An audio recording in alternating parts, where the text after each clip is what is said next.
Réflexion sur les problèmes fondamentaux d'Haïti. Il y a de bons articles, bien énoncés, dans la Constitution haïtienne amendée qu'il faut absolument conserver. Toutefois, ceux qui prêtent à confusion doivent être réécrits avec plus de clarté et de précision. Certains textes de cette Constitution ne constituent pas le véritable problème d'Haïti. Pourtant, j'entends souvent certains politiciens haïtiens répéter ce refrain comme une litanie. Les lois d'un pays ne sont pas immuables. Elles évoluent au rythme de la dynamique d'un peuple et peuvent être modifiées pour des raisons de convenance. Disons plutôt que les problèmes d'Haïti sont multiples. J'en relève 7, mais dans ce premier texte, je n'en développe que quelques-uns. 1. Le passé non assumé. Les Haïtiens sont profondément traumatisés par leur passé colonial, plus de 2 siècles d'esclavage. Ils restent figés dans la seule gloire de leurs ancêtres, sans réellement protéger l'héritage reçu, encore moins le valoriser ou le transformer. Ils ne songent pas à en faire un symbole vivant, un grand musée historique, un lieu emblématique de la liberté universelle, visité par le monde entier. À force de ne vivre que dans le souvenir, ils délaissent la responsabilité de bâtir sur cet héritage. 2. Un présent persécuté. Beaucoup vivent aujourd'hui dans une tension intérieure constante, cherchant des ennemis à l'extérieur, sans reconnaître que leur plus grand adversaire est souvent l'ignorance, absence de vision collective, de rigueur, de discipline, de sens des responsabilités et d'engagement. Plutôt que de transformer les épreuves en opportunités, on préfère accuser, se plaindre, et se réfugier dans une posture de victime.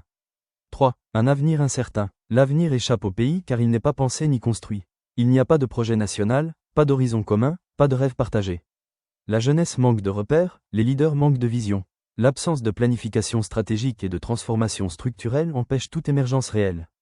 4. Une identité fragmentée. Le traumatisme colonial non surmonté a aussi produit une crise d'identité. Les Haïtiens sont traversés par 3 cultures fondamentales, l'africanisme, le colonialisme européen, et celle des Taïnos, les premiers habitants. Les 2 premières s'affrontent intérieurement, tandis que la 3e disparaît. La symbiose n'a jamais eu lieu. Il suffit d'observer les comportements quotidiens, langage, habillement, alimentation, pour constater une perte d'ancrage. L'haïtianité se dilue. 5. Une élite aveugle. La classe politique et la classe économique se caractérisent par une vision étroite, centrée sur leurs intérêts immédiats. Leur champ de pensée ne dépasse guère la durée d'un mandat ou d'un profit.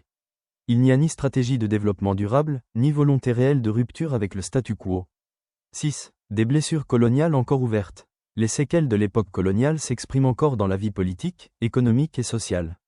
Les rapports de domination, l'exclusion, le mépris de classe et la violence structurelle persistent.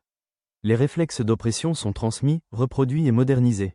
7. Une diaspora en décalage. La majorité des Haïtiens vivant à l'étranger évoluent dans un espace virtuel, entre nostalgie et méconnaissance du réel. Beaucoup ne comprennent ni l'histoire du monde ni sa dynamique actuelle. Ils idéalisent un retour vers un pays qu'ils ne reconnaissent plus, tandis que ceux de l'intérieur les perçoivent comme des étrangers, des transféristes.